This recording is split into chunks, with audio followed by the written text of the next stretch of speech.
people I have no problems with. The 30-year-olds, I don't really have a problem with them either. There was a couple of people, the Josh guy. What in the world is that?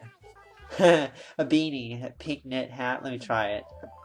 I really wish it wasn't pink though. If that wasn't like blue, purple, or green, that would have been great. Face mask. Damn. 640.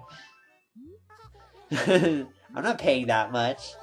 You rip off. You rip off Porcupine. But no, I'm just kidding. But yeah, that's way too much. I'm not gonna pay for that. If that beanie wasn't blue though, I would have bought it.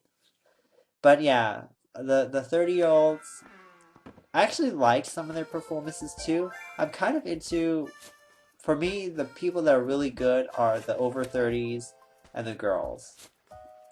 The guys really don't do very much for me. The over 30s, there's a couple of people there that I really like. There's actually, when I look at the list of who actually made it into the top 32, I actually quite like that list of people that's in that thing. And now we're going to go search for the rock that has the money in it. And that one's not it. Tiger, the guy that sang, he sang Billie Jean. I thought he tried to sound similar to the Chris Cornell version, which, David Cook did in season 7. He did that brilliantly. I felt like he did a good job with it, but I don't know if after David Cook, I just don't know if you can really do that song better than him now, or Chris Cornell, which is the other cover version of that song, and I don't think he embarrassed himself. What I'm saying is I don't think he embarrassed himself. I thought it was decent, I think it could have been worse. It could have been worse. I mean, I've seen so many people rip and destroy Michael Jackson songs. I just want to punch them in the face for doing that. Because you cannot sing Michael. You cannot. But anyways, yeah, he was fine. Leroy Bell, the older guy, the 59-year-old, I thought he was good too. He sang "To Make You Feel My Love." I like that song. I felt like it fit him as a singer, and I felt like he felt the song. The thing that I like about these over 30s, though, I feel like they know what they're singing about. It's not like a 14-year-old or a 12-year-old who doesn't understand what they're singing. And my pockets are closed, are full of stuff. Okay, so now I'm gonna have to put some stuff in my pocket, in my wallet. But yeah, the 30-year-olds really understand what they're singing about, and I really like them. Tiger was good, Leroy was good, Josh was good too, and the Joe Cocker. I'm not really a big fan of his voice per se, but I thought he sounded good. Dexter, he's okay too. I don't really have a problem with him. And Stacy, okay. Stacy now. I do have to talk about Stacy because I do have some issues with her.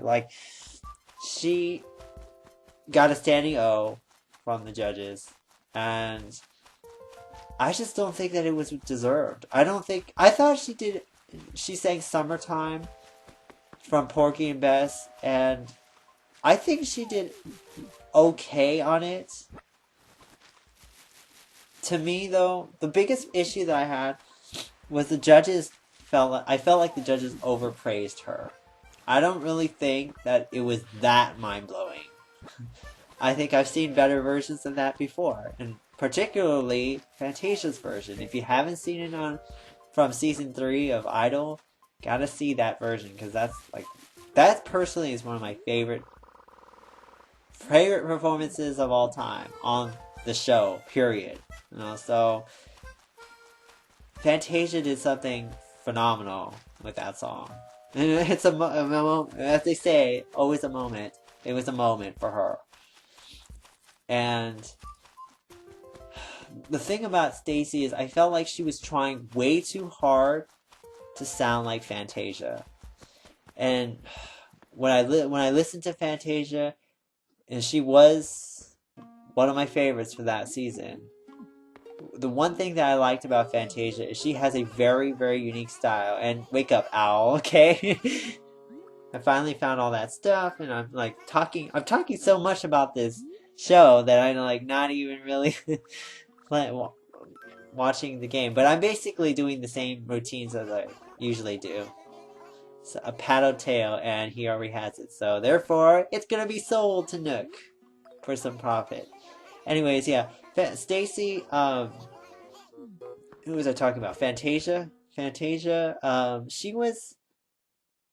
Fantasia has a very unique voice.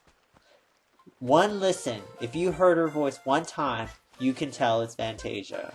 That's what I really like. The distinctness and the uniqueness that she brings, 100%. You can tell that it's her voice. She is that different. You know? And as she sings, she's always sings with lots of emotion. She sings with passion. She has a very unique styling to the way she phrases the words and how she performs the song. She does so much stuff with her voice. And it's awesome. Everything about it that she sings, and everything she sings is really good. You know, I don't really have any problems with too many of her performances. But back to Stacy now, because that's the person who I'm really supposed to be talking about.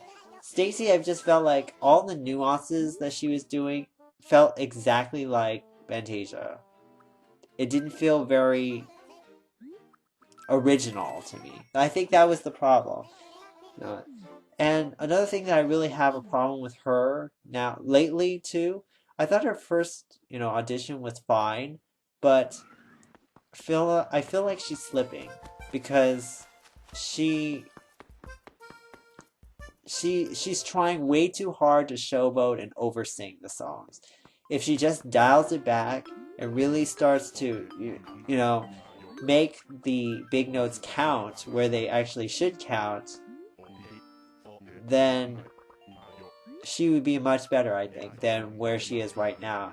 I just feel like she's there vocally wise. She just needs a little bit more control because the low notes are a little bit not so great. The low notes are a little bit hard for her to hit.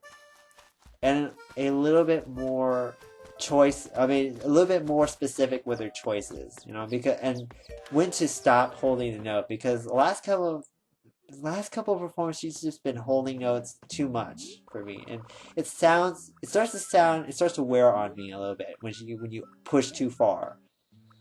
So that's pretty much it for the show. I'm not going to talk anymore about it.